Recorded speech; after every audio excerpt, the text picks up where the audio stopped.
그럼 지금부터 1부 시작하도록 하겠습니다.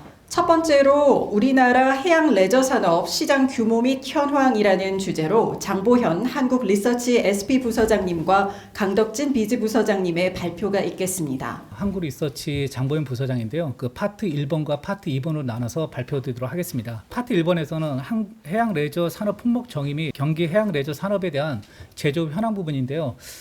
그 우리나라 같은 경우는 해양 레저 산업에 대한 품목 정의가 되지 않은 상태입니다. 그래서 어떻게 보면 경기도에서 처음으로 이렇게 품목 정의를 갖다 내려서 해양 레저 산업에 대한 실태 조사를 할 수 있는 근거를 마련한 부분은 참으로 의미 있는 부분이라고 지금 생각을 하고 있습니다. 네, 총 5가지 주제를 가지고 발표를 드릴 예정이고요.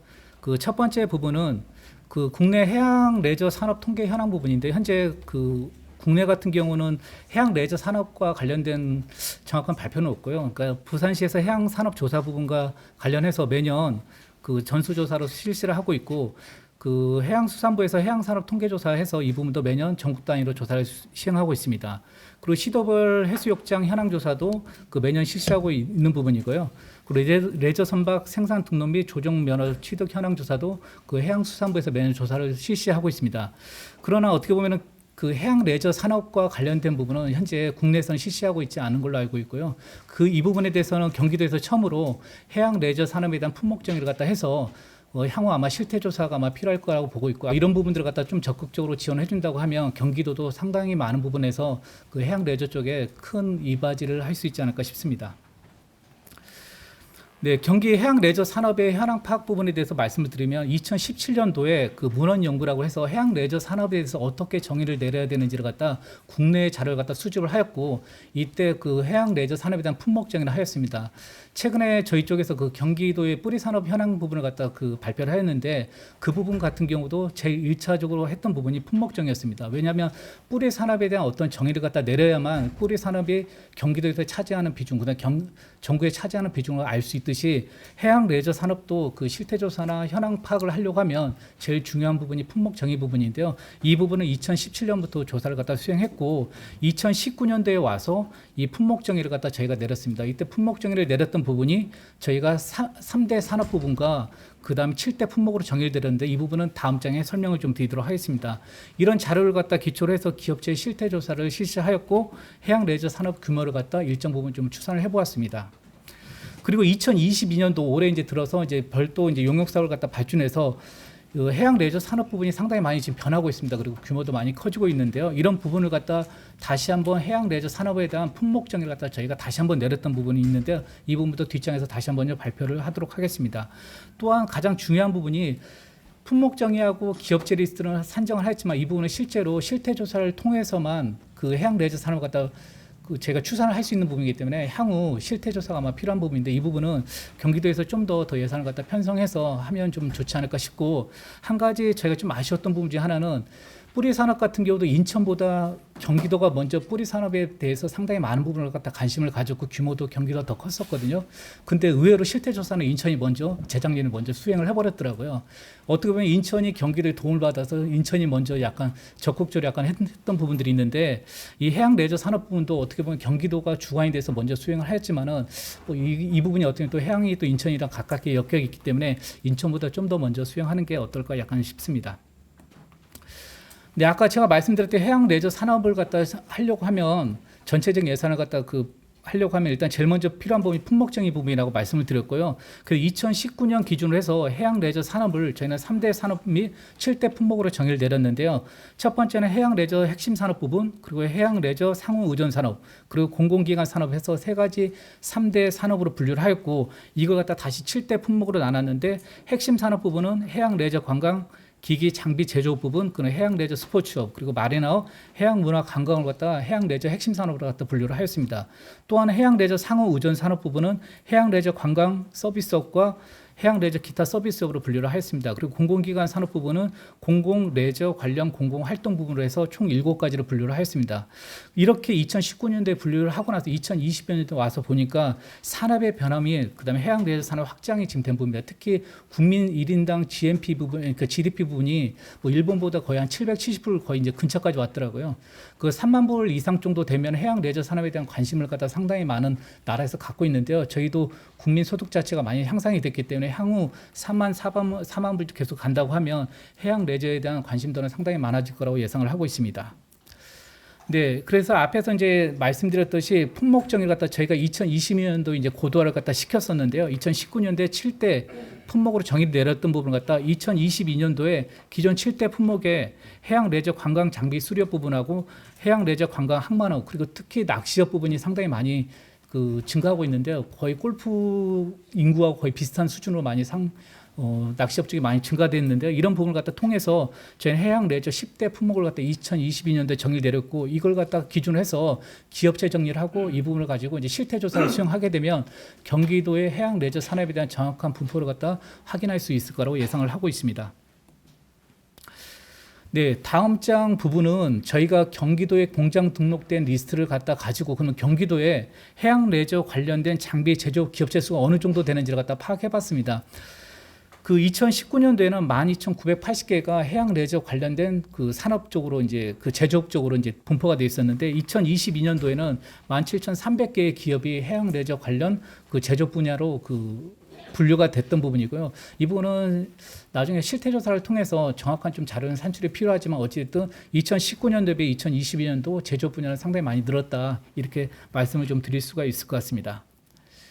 네, 그리고 경기도 권역별 해양 레저 제조 기업체 수를 갖다 이제 보면은 아까 이제 위원님께서 말씀드렸듯이 경기도 해변 쪽에 이제 분포된 게 남서권이기 때문에 아마 기업체 수가 이쪽에 상당히 많은 걸로 지금 알고 있고요.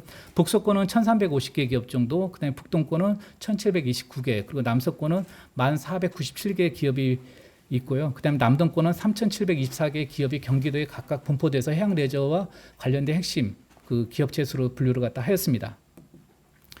네, 이런 부분을 갖다 그러면 그 중분류에서 어떻게 분류되는지를 갖다 확인해 봤습니다.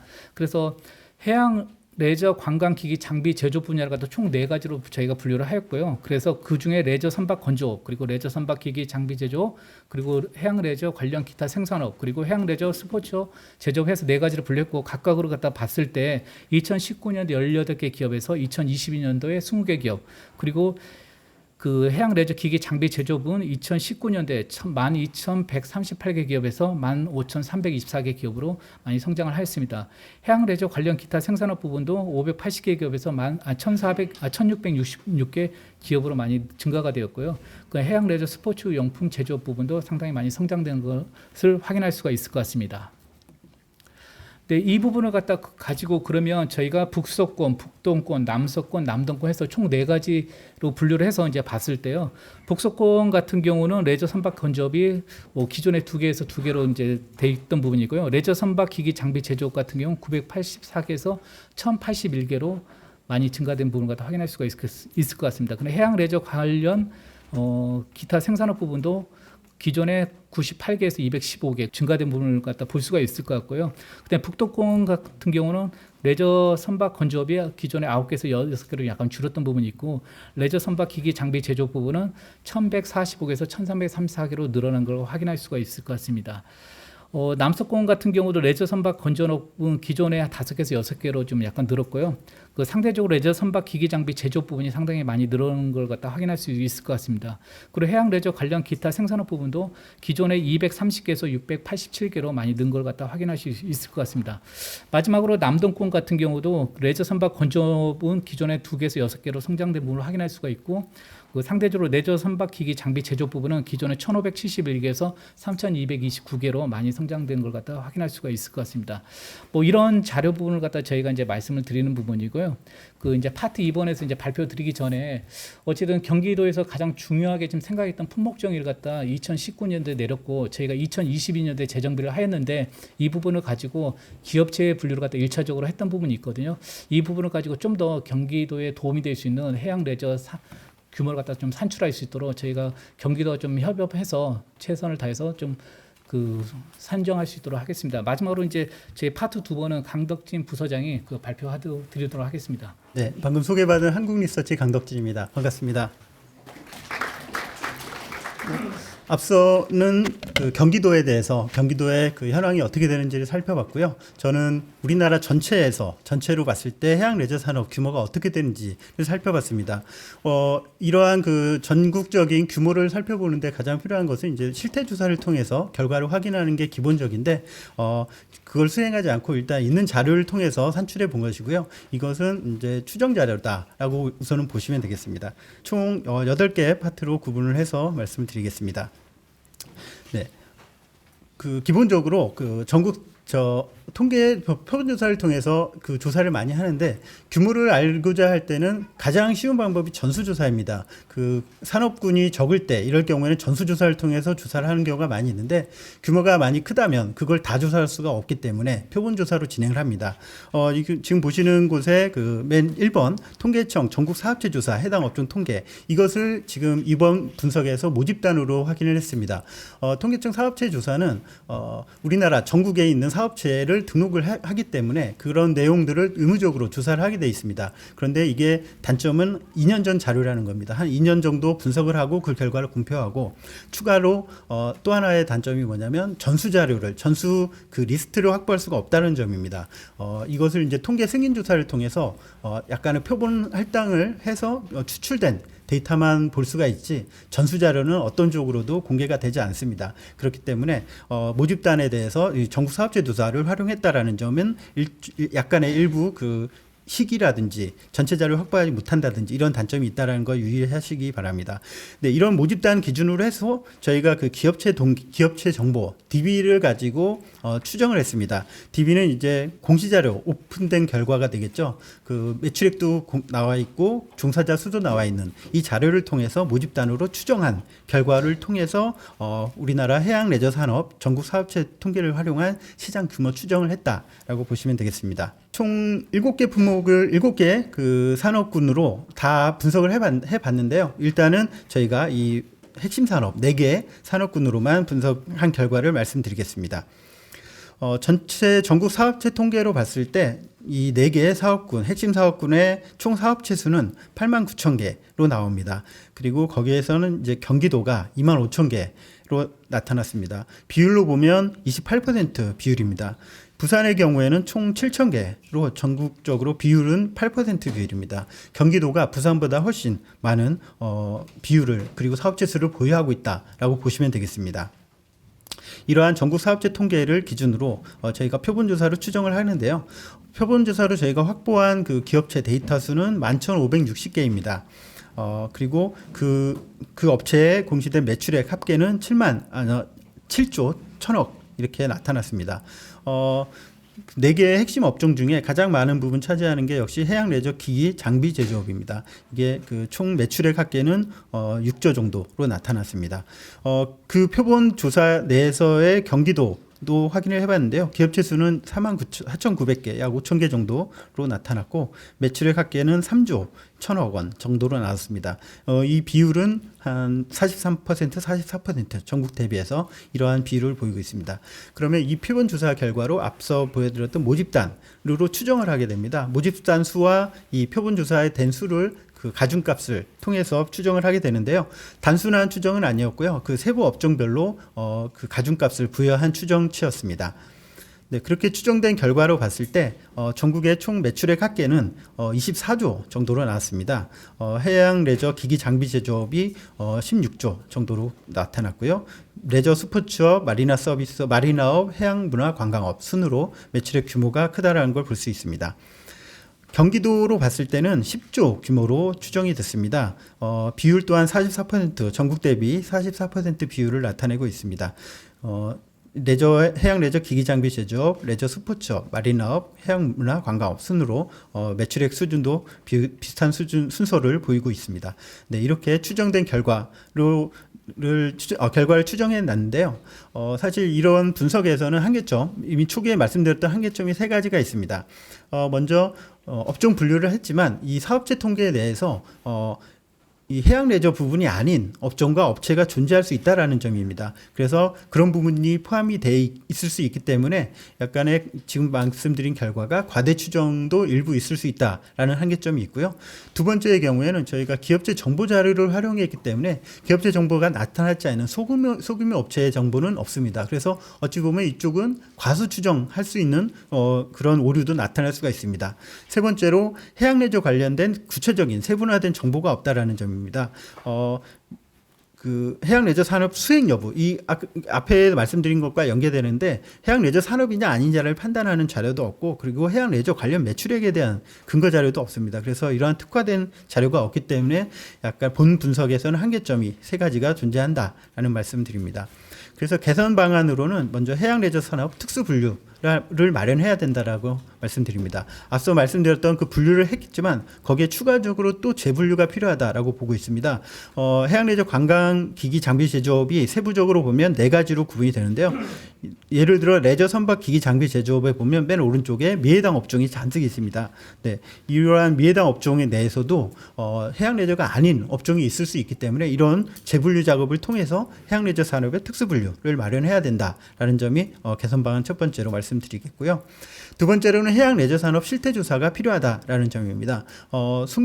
통계 기준을 마련해서 통계 조사를 하고 그 결과를 공표해야 되는데 앞에서 한계적으로 나왔던 소규모 업체에 대한 조사도 해서 그 소규모 업체의 추정치를 반영해야 된다라는 점이 중요합니다. 그래서 해양 레저 산업에 공신력 있는 통계 자료를 생성하고 지속적으로 관리해야지 정책적인 정책 방안을 마련하는 데 도움이 된다라는 점을 말씀드립니다. 세 번째로 해양 레저 산업의 수요자와 어항 조사도 필요하다. 방금은 기업체 대상으로 공급자입니다. 일종의 공급자인 기업체 조사를 했는데 수요자인 일반인들, 소비자들에 대해서도 조사를 해서 해양 레저 수요, 인구가 어떻게 되는지, 그래서 그 부분도 같이 수요와 공급, 수급을 비교해서 볼 수가 있습니다. 그래서 거기에 마찬가지로 이어지는 정책 마련의 중요한 점이 되겠습니다. 그리고 우리나라 어항이 어항재단에 등록된 것만 해도 1000개가 됩니다. 또 그 어촌 인구가 지속적으로 감소를 하고 있습니다. 그래서 쉽게 말하면 신혼 어항이 많이 있을 수 있습니다. 이런 어항들은 마린어항으로 개발할 수 있는 근거도 마련될 수가 있습니다. 이런 식으로 개선안을 마련해서 우리나라 해양 레저 산업의 발전을 위한 방안을 마련해야 되겠다라는 생각이 들고요. 최종 정리를 하면 기업체 대상 그리고 훈련 기관 대상으로 공급 측면의 조사를 해서 해양 레저 관련 전문 인력 양성을 위한 기업체 현황을 파악하는 것, 이러한 공급이 필요하고, 수요 측면에서는 수요자인 소비자 대상 조사 그리고 마린어항으로의 개항을 할 수 있는 어항에 대한 저 두 부분을 수요 공급 측면을 병행을 해서 해양 레저 산업 시장 규모를 포함한 국내 해양 레저 산업에 대한 통계 구축이 필요하다라는 점을 마지막으로 말씀드립니다. 그래서 이를 통해서 우리나라 해양 레저 분야, 경기도뿐만 아니라 우리나라에서 해양 레저 분야의 전문 인력을 양성하는 방안을 마련하고, 그로 인한 산업 성장을 마련하는 기초 자료를 확보해야 된다라는 점 말씀드리면서 저희가 준비한 내용은 이것으로 마치겠습니다. 네, 감사합니다. 다음은 경기 국제보트쇼로 살펴본 우리나라 해양 레저 현황이라는 주제로 경기도 김충환 박사님의 발표가 있겠습니다. 네, 안녕하십니까. 경기도청 김충환입니다. 경기국제보트쇼에 대한 개요서부터 산업 현황 순으로 좀 말씀을 드리겠습니다. 경기국제보트쇼는 잘 아시는 것처럼 2008년부터 시작을 했고요. 보트쇼는 물론이고 또 해양 레저 산업 전반적으로도 국내에서 가장 큰 전시회이고 아시아 3대 보트쇼의 규모를 가지고 있습니다. 그래서 이제 내년에 열리는 2023년이 16회가 되고요. 일산 안에 있는 고양 킨텍스와 김포 아라마리나에서 해양 레저 관련 전시회, 컨퍼런스, 교육 체험 프로그램 등을 주요 행사로 진행을 하고 있습니다. 이게 지금 개요 쭉 펼쳐놓은 건데요. 2008년부터 이게 한 해 저희가 했던 내용들이 좀 담겨 있습니다. 그 2008년부터 2012년까지 5년간은 그 화성시에 있는 전곡항 그리고 안산시 탄도항에서 좀 빅 페스티벌 형태로 했습니다. 보트쇼란 전시도 있었고 또 요트 대회도 있었고 또 어떤 이벤트들이 있었죠. 그래서 큰 대형 전시회로 한 20-30만 명이 방문하는 그런 정말 그 마린 페스티벌이라는 개념으로 전시를 했고, 여기 2013년부터 킨텍스로 이전을 해서 산업 전시회로서 지금까지 개최를 해오고 있습니다. 전시회는 기본적으로 뭐 사람처럼 스펙이 있습니다. 그래서 이 전시회가 어느 정도의 스펙을 갖고 있냐가 전시회 품질을 나타내는데요. 전시회가 전 세계에 한 15,000개가 넘는데 그 중에 이제 가장 권위 있는 인증이 여기에 있는 UFI 인증입니다. 그래서 전 세계에서 한 6%만 이 인증을 가지고 있고 우리나라 정부가 만든 전시회 중에 최초로 경기국제보트쇼가 이 인증을 획득을 했습니다. 그리고 보트쇼끼리 주는 인증이 또 있습니다. 전 세계 보트쇼 한 200개쯤 되는데요. 그걸 등급제가 있는데 저희는 가장 높은 이 플래티늄 인증을 획득을 했습니다. 그리고 대한민국의 전이산업 발전 대상을 2번 수상한 바가 있습니다. 올해 보트쇼의 주요 사진입니다. 뭐 저희가 올해 보트가 한 170척 정도 전시가 됐고요. 그리고 뭐 올해 제품상 시상이라던가 또 한 30여 개의 어떤 컨퍼런스 그리고 체험 이벤트 등이 이루어졌습니다. 올해 전시회를 못 오신 분들도 있기 때문에 저희가 영상으로서 한번 먼저 보시고 또 진행을 하도록 하겠습니다.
오늘 우리 목포해양대학교와 강주여자대학교가 공동으로 보트쇼 박람회에 참석하게 되었습니다. 앞으로도 우리 학생들이 이제 취업, 진로도 이제 각 기업들하고 이렇게 상담해가면서 할 수 있는 그런 좋은 기회가 될 것 같습니다.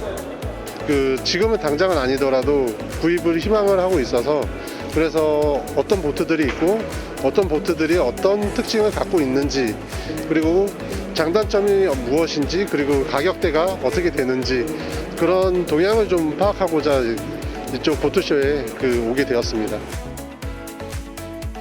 나중에 추후에 이제 선박을 구매할 때 이제 몇 인용을 사야 되고 이제 콤비로 해야 될지 아니면은 아예 FRP 쪽으로 가야 될지 이제 장단점을 비교해보고 그런 거를 위해서 조금 질문도 드리고 답변을 받고 거기에 더 추가적으로 구매할 수 있을까라는 생각을 해서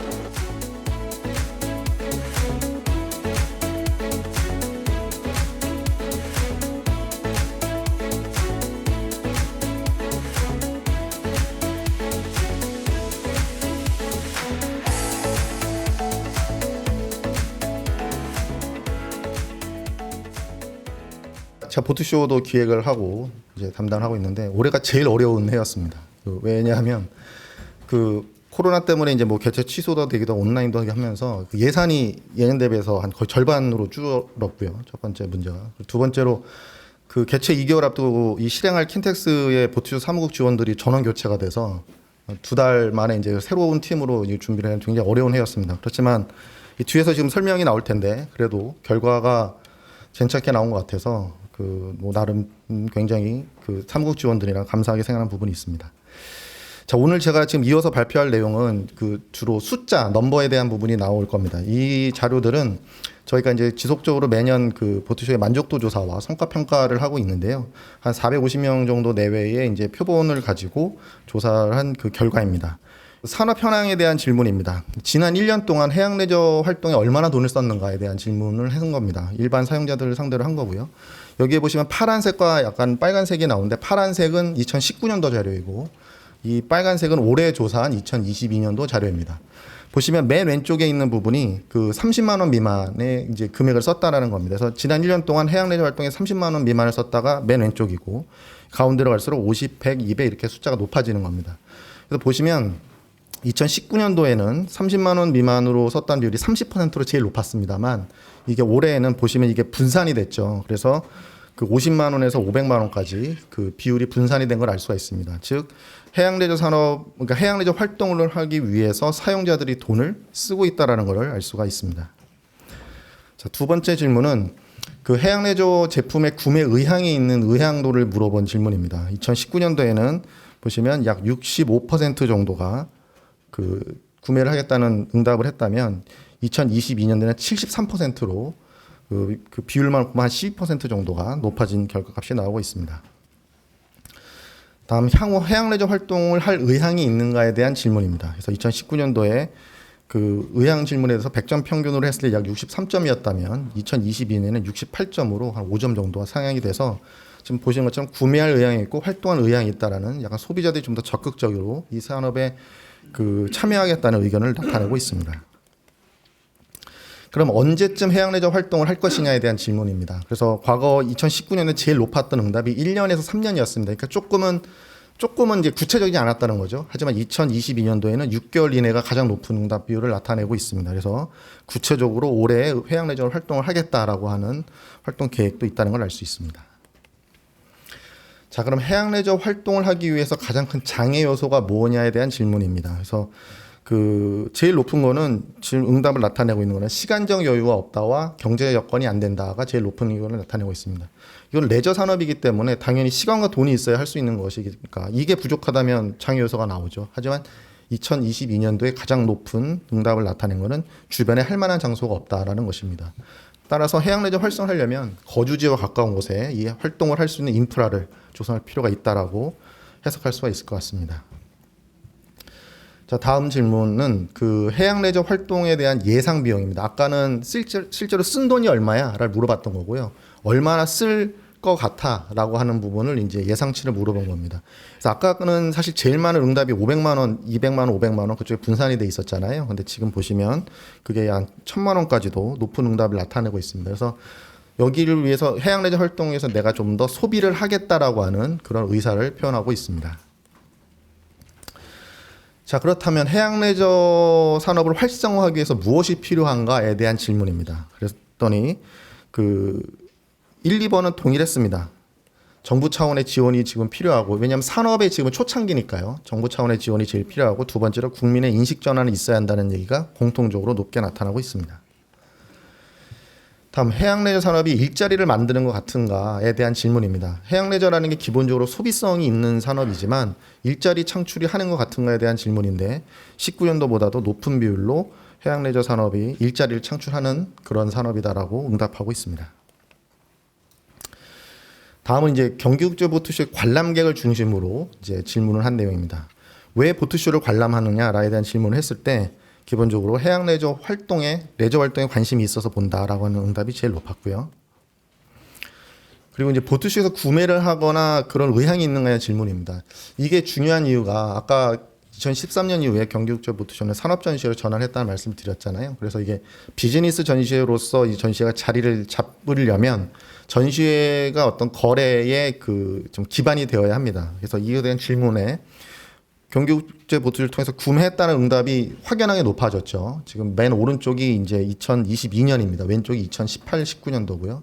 우상향 됐다는 걸 알 수가 있습니다. 그리고 구매할 계획이라도 역시 높아진 걸 알 수 있습니다.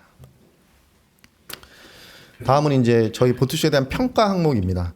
요 밑에 파란색이 2018, 19, 20입니다. 그래서 각 질문 문항별로 이제 그 그래프로 나타난 건데요. 이 응답자 중 30%는 이제 부산 보트쇼를 방문한 경험이 있고 10%는 해외 보트쇼를 방문한 경험이 있습니다. 그래서 우리나라를 대표하는 보트쇼인가에 대한 응답이 뭐 확연하게 높아졌고요. 또 계속 발전할 것이다에 대한 응답도 높은 것을 알 수 있습니다. 다음 그 국민소득이나 국가경제 대비 우리나라의 해양 레저 산업 수준이 어떤가에 대한 질문입니다. 그래서 2019년도에는 낙후되었다는 비율이 높았는데요. 2022년대는 반대로 발전됐다는 응답이 높게 나타났습니다. 이거는 뭐 그동안 정부가 그래도 해양 레저 산업 육성에서 여러 가지 노력한 결과들을 조금은 알아준 결과가 아닌가라는 생각이 듭니다. 다음 그 경기국제보트쇼가 우리나라 해양 레저 산업 성장에 기여하고 있는가에 대한 질문입니다. 이 응답률을 보시면 이제 매우 기여하고 있다는 응답이 확연하게 높아진 걸 알 수 있죠. 그래서 이제 우리나라 관람객들은 경기국제보트쇼의 성장에 높은 기여가 되어 있다라는 기대를 하고 있습니다. 다음은 이제 그 여행에 대한 질문을 했습니다. 그래서 그 우리나라 여행 이제 그 관람객들은 얼마나 여행을 자주 가고 바다를 얼마나 방문하는가에 대한 질문을 한 건데요. 응답자의 40%는 2달에 한 번 이상 여행을 즐기고 88%가 바다 여행을 한다고 나타났습니다.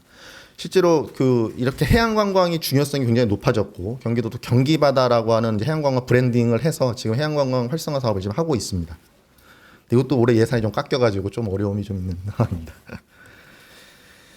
다음은 그 참가 업체에 대한 질문입니다. 참가 업체를 상대로 경기국제보트쇼를 참가할 때 고민이 되는 게 가장 무엇이냐에 대한 질문을 했습니다. 저희 보트쇼는 참가할 때 무료가 아닙니다. 참가비를 내고 들어와야 되는 전시회인데요. 그렇기 때문에 첫 번째로 이제 비용 문제에 대한 부담을 제일 많이 가지고 있었습니다. 하지만 보트쇼를 통해서 거래가 안 될 것 같다라는 걱정은 이제 확연하게 준 거를 알 수가 있습니다. 오히려 코로나나 다른 내부 문제가 중요하지 보트쇼가 비즈니스가 될 것이라는 기대는 참가 업체도 마찬가지로 하고 있는 걸 알 수 있습니다.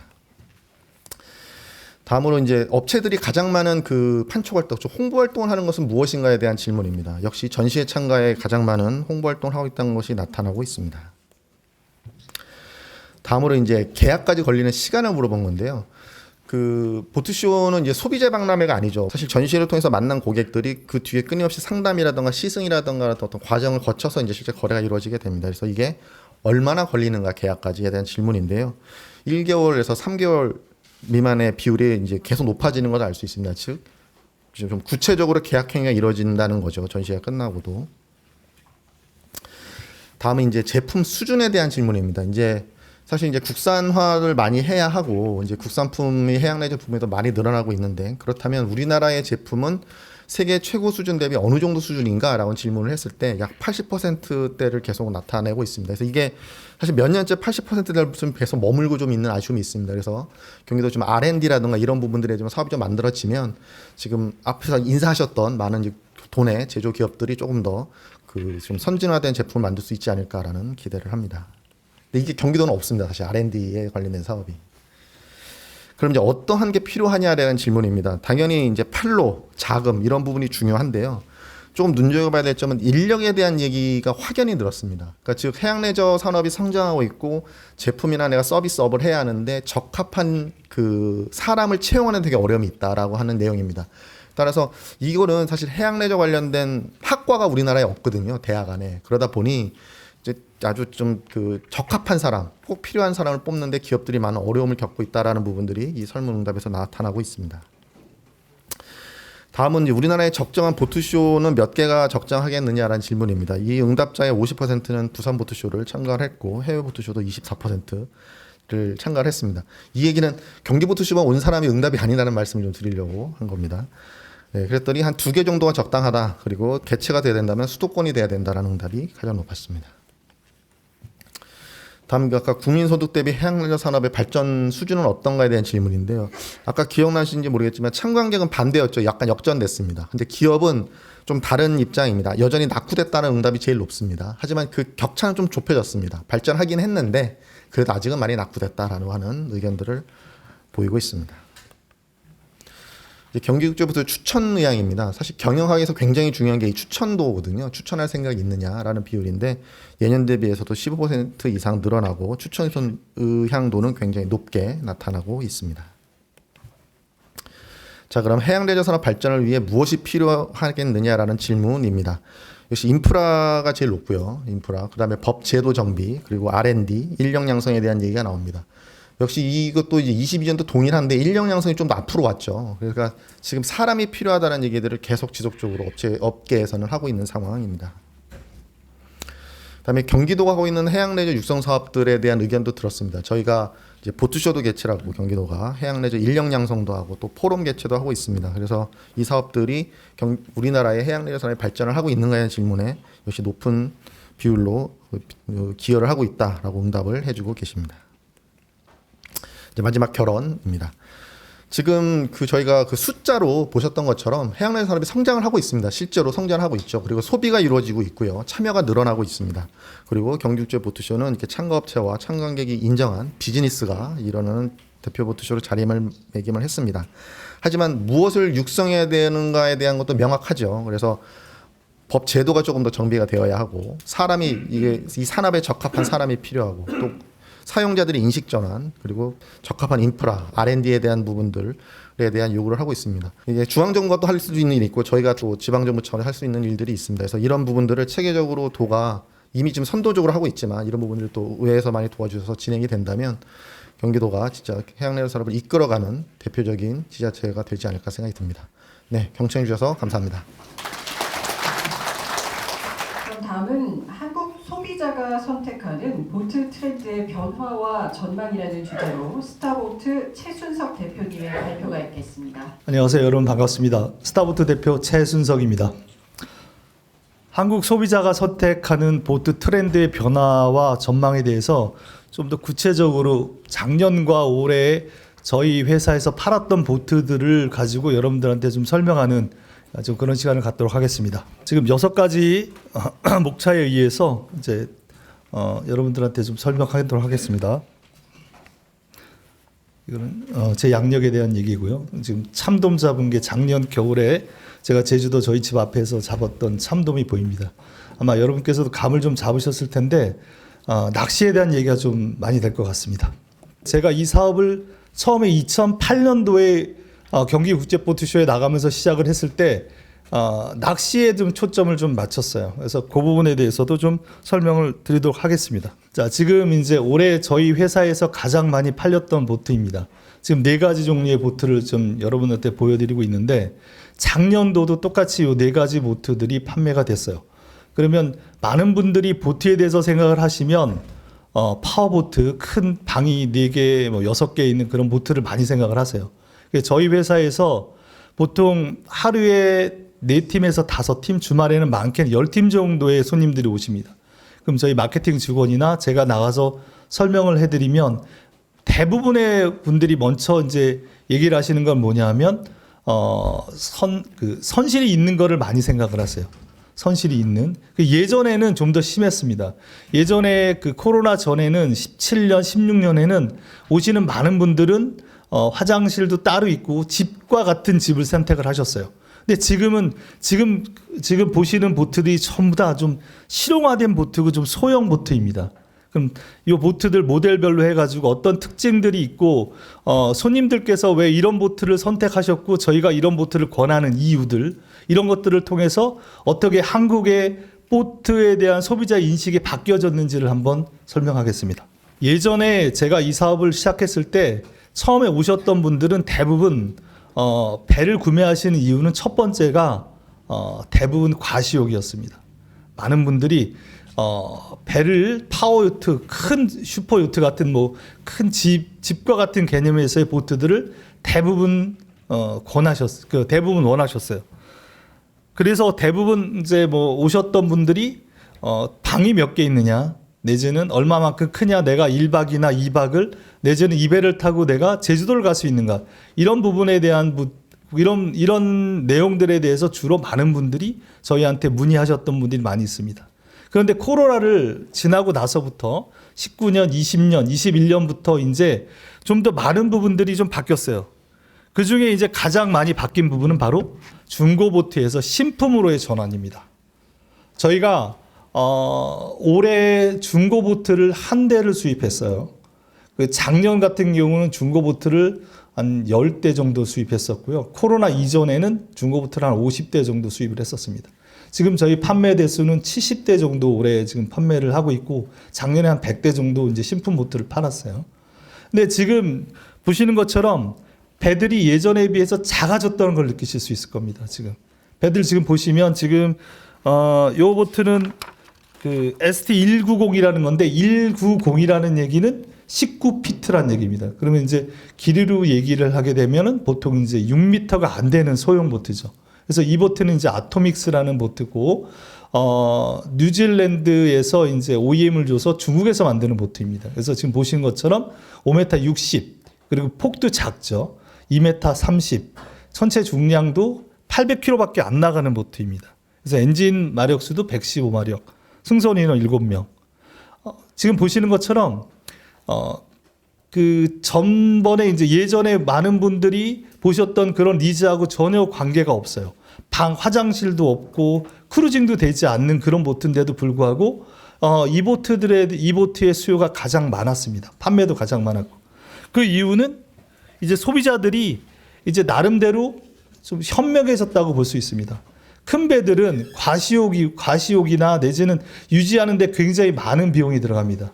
그리고 큰 배를 유지하기 위해서는 특별히 이제 마리나가 필요하겠죠. 근데 마리나라는 자체가 실제적으로 현재 한국에는 상당히 부족합니다.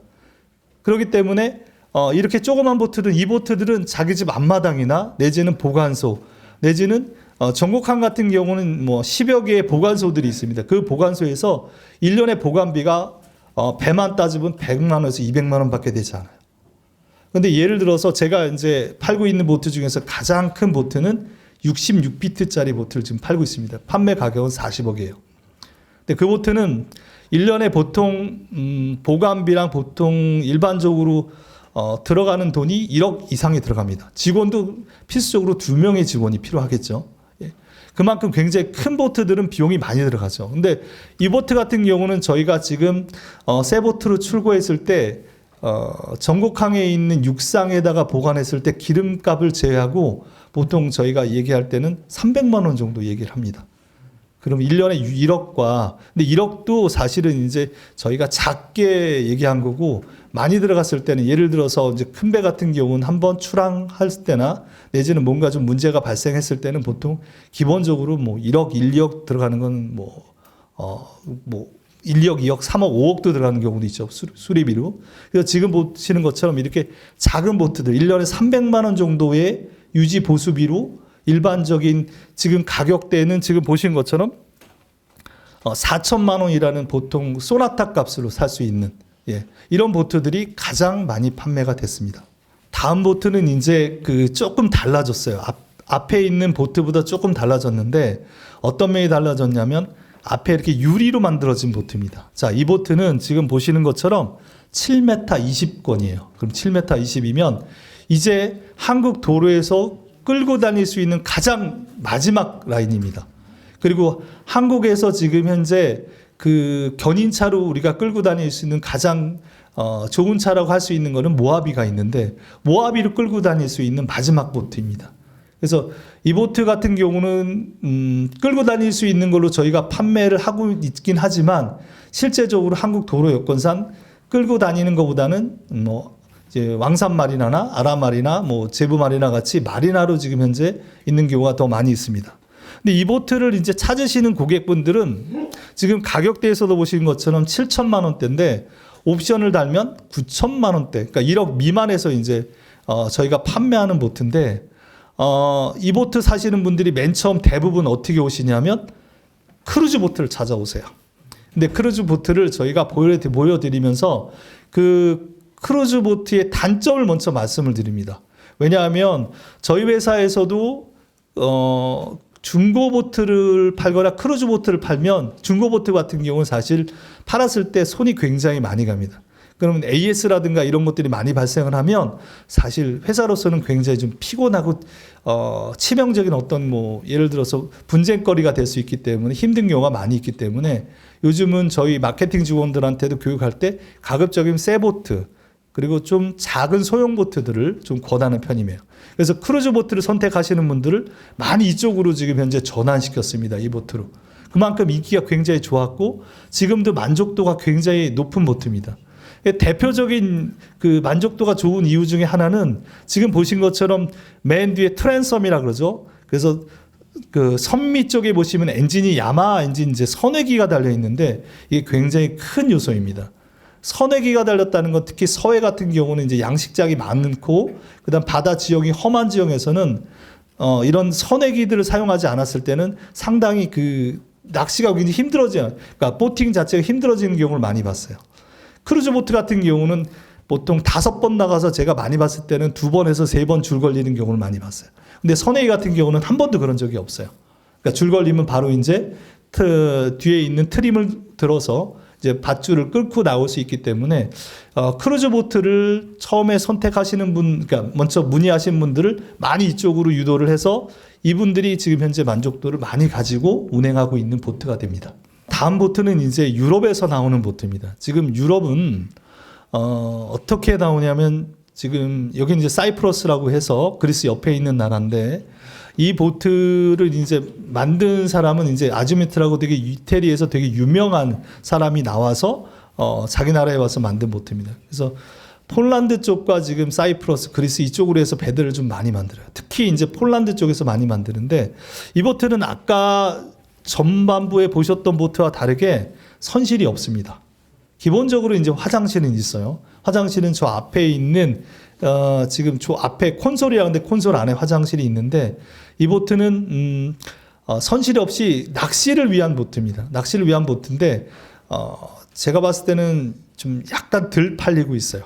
하우스 보트들에 비해서 조금 덜 팔리는 경우가 있습니다. 그래서 이 보트는 지금 여러분들에서 보셨을 때 선실이 없는 거다. 그래서 저희는 이제 센터 콘솔 보트라고 얘기합니다.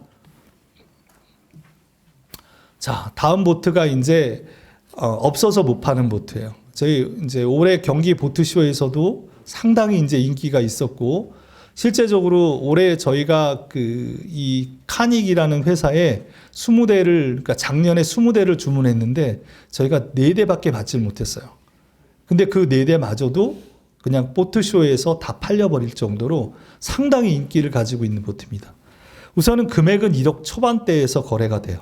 그래서 옵션을 달면 보통 1억 2천에서 1억 3천대 보트인데 왜 이 보트가 인기가 있었냐면 크루즈를 생각하시고 그 다음에 화장실 별도인 공간과 그 다음에 가스렌지라든가 간단하게 이제 크루즈 1박을 갈 수 있는 그런 보트, 그러니까 그런 니즈에 맞췄던 보트가 바로 이 보트였습니다. 그래서 굉장히 인기가 좋아요. 지금 이제 제가 얼마 전에도 이 보트를 타고 이제 선주님하고 잠깐 이제 그 보팅을 할 수 있는 기회가 있었는데 그분도 이제 같은 말씀을 하시는 겁니다. 이제 크루즈 보트 같이 커다란 보트들은 좋기는 하지만 이 보트를 내가 관리하거나 내지는 서해에 나갔을 때 밧줄에 걸려서 계속 고생하는 경우가 계속 생기고 선내기들이 특히나 이제 관리하기 힘들어서 매번 예를 들어서 여러분께서 중고 선내기를 사셨는데 그 보트가 이제 8월달, 7월, 8월달 대부분 이제 그때 과시하기 굉장히 좋죠. 손님들이나 지인분들과 같이 낚시하기 좋은데 그때 엔진 쪽에 결함이 생겨버리면 한 달 내로 그 엔진을 수리하는 경우는 많이 못 봤어요. 물론 이제 상황에 따라 다르겠지만 그만큼 내가 필요하는 그 시점에서 배를 탈 수가 없었던 경우가 굉장히 많이 있었습니다. 근데 이 보트 같은 경우는 그런 경우가 없죠. 선회기 같은 경우는 뭐 야마하나 머큐리 같은 경우, 특히 야마하 같은 경우는 부품이 뭐 3일이나 5일 내로 대부분 다 일주일이면 대부분 수리가 되기 때문에 운항을 내가 하고 싶을 때 못한 적이 없었기 때문에 그게 또 인기가 있었던 것 같습니다. 다음은 이제 최근 3년간 소비자 선호 보트 변화에 대해서 좀 말씀을 드리겠습니다. 전반부에 제가 말씀드린 것처럼 예전에는 중대형 중고 보트들, 크루즈 보트라 그러죠. 1박을 할 수 있고 방도 여러 개가 있는, 그다음 화장실도 있는 이런 크루즈 보트에서 이제는 중소형 신조 보트 8m 미만의 조금 전에 보셨던 카닉 245 같은 그런 8m 미만의 보트들로 선호하게 됩니다. 아직도 물론 이제 가끔씩은 전화를 저희가 이제 그 마케팅 전화기로 보통 하루에 뭐 20통에서 50통 사이에 전화가 오는데 그 중에서 많은 분들은 또 이제 이 중대형 중고 보트를 찾는 분도 계시지만 저희는 가급적이면 중소형 신조 보트로 지금 권해드리고 있어요. 그리고 다음은 1억 원 이상의 그런 고가들 보트에서 이제는 1억 원 미만의 중가 보트로 지금 현재 좀 선호하는 경향이 있습니다. 신뢰성 높은 유명한 제조사 브랜드인데 이건 대표적으로 혹시 들어보셨을지 모르겠지만 미국에는 이제 유명한 시레이라는 메이커가 있어요. 그래서 예전 분들이 대부분 다 시레이만 찾는 그런 분들이 계셨는데 이게 이제 디자인과 좋은 품질의 가성비 좋은 아까 같은 카닉 보트로 지금 현재 그런 유럽 보트들, 북유럽 보트들 이런 보트들로 전환하고 있습니다. 구매 트렌드 변화는 예전에는 무조건 현금이었죠. 현금과 그다음 리스를 많이 이용했었어요. 그래서 효성캐피탈 같은 립스. 근데 올해 이제 지불 방식이 바뀌었습니다. 올해부터는 22년부터 드디어 보트에도 활부 제도가 진행이 되기 시작을 했습니다. 최초로 이제 활부 제도가 올해부터 진행이 돼서 신품 보트에 한해서 활부가 진행이 되고 있습니다. 그다음 해상 보관은 작년에 제부마리나가 오픈을 하면서 저희 회사에서 제부마리나로 지금 현재 25대 정도를 지금 집어넣었어요. 그만큼 이제 나름대로는 이제 배를 띄워놓을 수 있는 공간이 있다는 얘기는 중급 보트들이 좀 많이 나간다는 그런 의미가 되겠습니다. 다음 신조 보트와 이제 중고 보트. 보통 이제 소비자들이 고민을 하십니다. 맨 처음에 신조 보트를 갈 것인지 중고 보트를 갈 것인지. 그다음 현금 구매, 캐피탈 구매.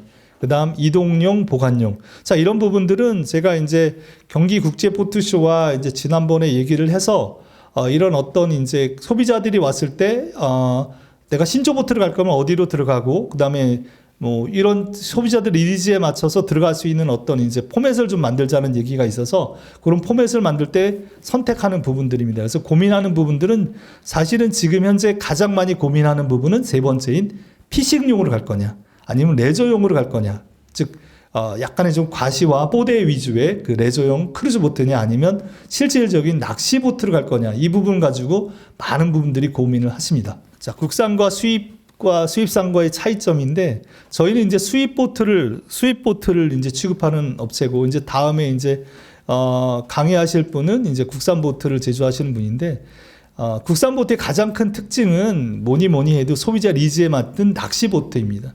낚시 보트를 갖다가 소비자가 원하는 대로 맞춰줄 수 있고 그리고 낚시에 특화된 보트를 만들 수 있다는 거.